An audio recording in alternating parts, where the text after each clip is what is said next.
Assalamualaikum warahmatullahi wabarakatuh. Perkenalkan nama saya Devrianti Saputri dengan NIM 2024-0101-097. Pada kesempatan kali ini, saya akan membahas rangkuman materi dari sesi 1 hingga sesi 7 pada mata kuliah pasar uang dan pasar modal. Di video ini akan ada 7 poin utama yang akan dibahas. Yang pertama itu ada pasar keuangan, yang kedua ada Bank Indonesia dan kebijakan moneter, yang ketiga ada pasar uang, yang keempat ada instrumen pasar uang, yang kelima ada pasar modal, yang keenam ada pelaku dan lembaga pasar modal, kemudian yang ketujuh ada perbedaan pasar uang dan pasar modal. Nah, pernah nggak sih kalian kepikiran, kenapa kalau Bank Indonesia menaikkan suku bunga, cicilan pinjaman juga ini jadi ikut naik? Atau kenapa perusahaan besar bisa mendapatkan dana triliunan rupiah untuk ekspansi? Bahkan, kenapa kondisi ekonomi luar negeri bisa mempengaruhi ekonomi di Indonesia? Nah, ternyata semua ini tuh berhubungan dengan yang namanya adalah pasar keuangan, khususnya pasar uang dan juga pasar modal. Kalau kita lihat, sistem keuangan ini tuh sebenarnya sudah sangat dekat dengan kehidupan kita sehari-hari. Misalnya saat kita menabung, meminjam uang di bank, membeli saham, atau bahkan ketika harga barang naik. Semuanya ini tuh berkaitan dengan bagaimana uang bergerak di dalam perekonomian. Pada dasarnya, dalam ekonomi selalu ada dua pihak. Ada pihak yang memiliki kelebihan dana, dan ada pihak yang membutuhkan dana. Agar kedua pihak ini tuh bisa bertemu, dibutuhkan suatu sistem yang disebut dengan pasar keuangan. Pasar keuangan dibagi menjadi dua bagian utama, yaitu yang pertama ada pasar uang, yang kedua ada pasar modal. Pasar uang digunakan untuk kebutuhan dana jangka pendek, biasanya kurang dari 1 tahun, sedangkan pasar modal digunakan untuk kebutuhan dana jangka panjang, seperti investasi atau ekspansi perusahaan.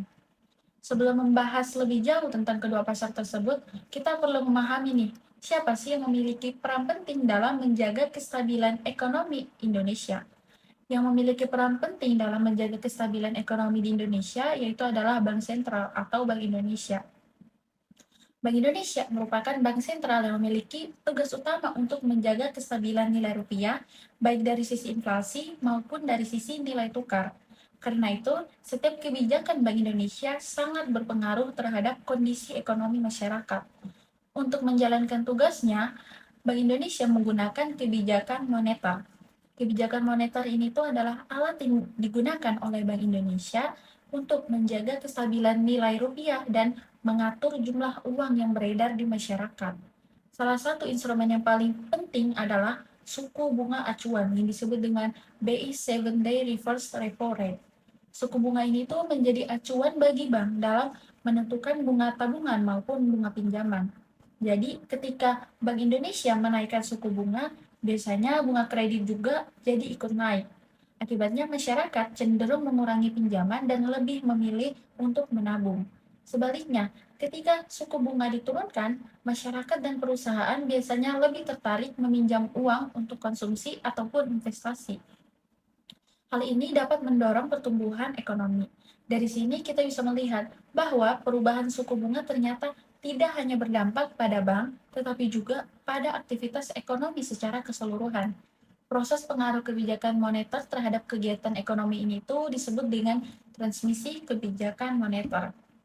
Selain menjaga inflasi dan nilai tukar, Bank Indonesia juga bekerja sama dengan pemerintah dan OJK untuk menjaga stabilitas sistem keuangan nasional. Hal ini tuh penting agar transaksi keuangan berjalan dengan lancar, aman, dan juga efisien. Selanjutnya, kita masuk ke pembahasan pasar uang. Pasar uang adalah tempat terjadinya transaksi dana jangka pendek. Jangka waktunya biasanya mulai dari 1 hari sampai kurang dari 1 tahun. Pelaku utama pasar uang bukan masyarakat umum, melainkan bank, pemerintah, perusahaan besar, dan lembaga keuangan lainnya. Tujuan utama pasar uang ini tuh adalah untuk menjaga likuiditas. Artinya, memastikan lembaga keuangan memiliki dana yang cukup untuk memenuhi kebutuhan jangka pendeknya. Contohnya, ketika ada bank yang kekurangan dana sementara, bank tersebut dapat meminjam dana dari bank lain melalui pasar uang. Dengan begitu, sistem perbankan tetap berjalan dengan stabil. Berbeda dengan pasar modal yang memiliki bursa resmi seperti Bursa Efek Indonesia. Transaksi di pasar uang Umumnya dilakukan secara elektronik atau disebut dengan over the counter. Pasar uang memiliki beberapa fungsi penting. Yang pertama itu adalah membantu menjaga kestabilan likuiditas perbankan. Kedua, menjadi sarana pelaksana kebijakan moneter Bank Indonesia. Kemudian yang ketiga, menjadi sumber pendanaan jangka pendek bagi perusahaan dan juga pemerintah. Yang keempat, menjadi indikator kondisi ekonomi melalui perubahan suku bunga jangka pendek. Di pasar uang terdapat beberapa instrumen utama. Instrumen pertama itu adalah Treasury Bills atau surat utang pemerintah jangka pendek. Instrumen ini tuh dianggap aman karena diterbitkan langsung oleh pemerintah sehingga risiko gagal bayarnya ini lebih rendah. Kedua adalah Sertifikat Bank Indonesia atau SBI. SBI digunakan oleh Bank Indonesia untuk mengatur jumlah uang yang beredar di masyarakat. Jika BI ingin mengurangi uang beredar, maka SBI dapat dijual kepada bank-bank. Ketiga adalah interbank call money, yaitu pinjaman jangka pendek antar bank. Biasanya digunakan ketika suatu bank membutuhkan dana cepat untuk memenuhi kewajiban pembayaran. Yang keempat itu adalah sertifikat deposito. Berbeda dengan deposito biasa, sertifikat deposito ini dapat diperjualbelikan sebelum jatuh tempo sehingga lebih fleksibel. Kelima adalah bankers acceptance. Instrumen ini banyak digunakan dalam perdagangan internasional karena bank bertindak sebagai penjamin pembayaran antara eksportir dan juga importir. Dan yang terakhir itu adalah repo atau repurchase agreement. Repo merupakan transaksi penjualan surat berharga dengan janji akan dibeli kembali pada waktu tertentu dengan harga yang telah disepakati sebelumnya. Instrumen-instrumen tersebut ini tuh membantu menjaga kelancaran arus dana dalam sistem keuangan sehingga aktivitas ekonomi dapat berjalan dengan lebih baik. Setelah memahami pasar uang, kita masuk ke pasar modal.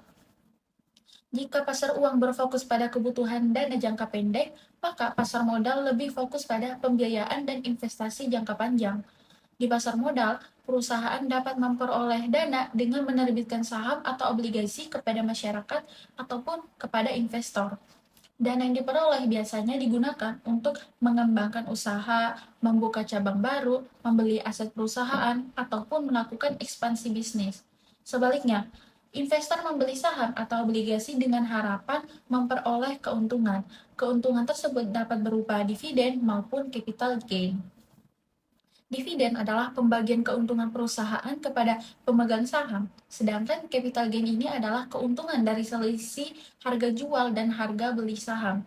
Pasar modal di Indonesia memiliki sejarah yang cukup panjang. Awalnya sudah ada sejak masa kolonial Belanda, kemudian berkembang kembali hingga akhirnya terbentuk Bursa Efek Indonesia, seperti yang kita kenal sekarang. Dalam pasar modal terdapat beberapa pihak yang memiliki peran penting. Pertama adalah emiten, yaitu perusahaan yang menerbitkan saham atau obligasi untuk memperoleh modal. Kemudian yang kedua itu ada investor, yaitu pihak yang membeli instrumen investasi tersebut.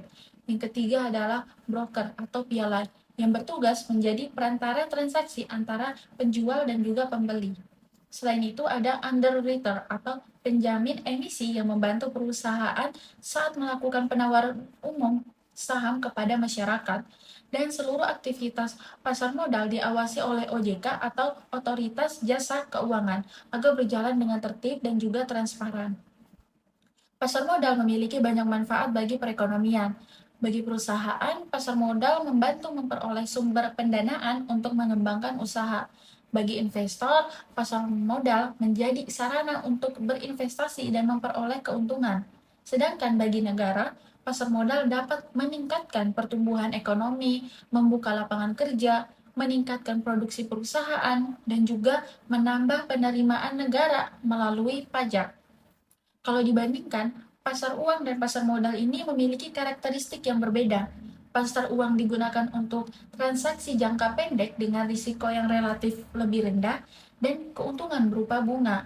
Sedangkan pasar modal digunakan untuk investasi jangka panjang dengan risiko yang lebih tinggi, tetapi potensi keuntungannya juga ini jauh lebih besar. Karena itu, sebelum berinvestasi, seseorang perlu memahami tujuan investasi dan profil risikonya masing-masing. Jika seseorang lebih mengutamakan keamanan dan kestabilan dana, maka instrumen pasar uang biasanya lebih cocok.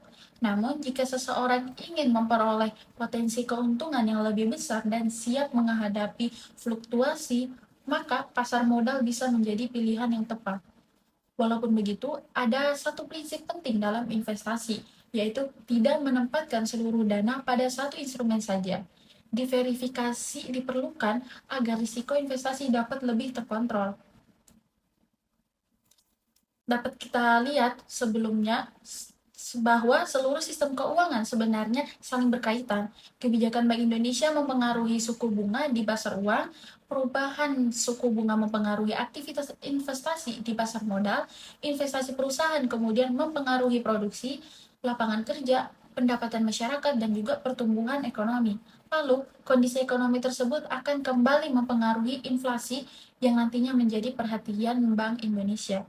Jadi, pasar uang dan pasar modal ini tuh bukan hanya sekedar tempat transaksi keuangan, tetapi juga merupakan bagian penting dari sistem ekonomi suatu negara. Dengan memahami bagaimana keduanya bekerja, kita juga bisa lebih memahami bagaimana uang berputar, bagaimana risiko dikelola, dan bagaimana kebijakan ekonomi dapat mempengaruhi kehidupan masyarakat sehari-hari. Sekian rangkuman materi pasar uang dan pasar modal dari sesi 1 hingga sesi 7. Terima kasih, semoga bermanfaat. Wassalamualaikum warahmatullahi wabarakatuh. I just had to let you know you're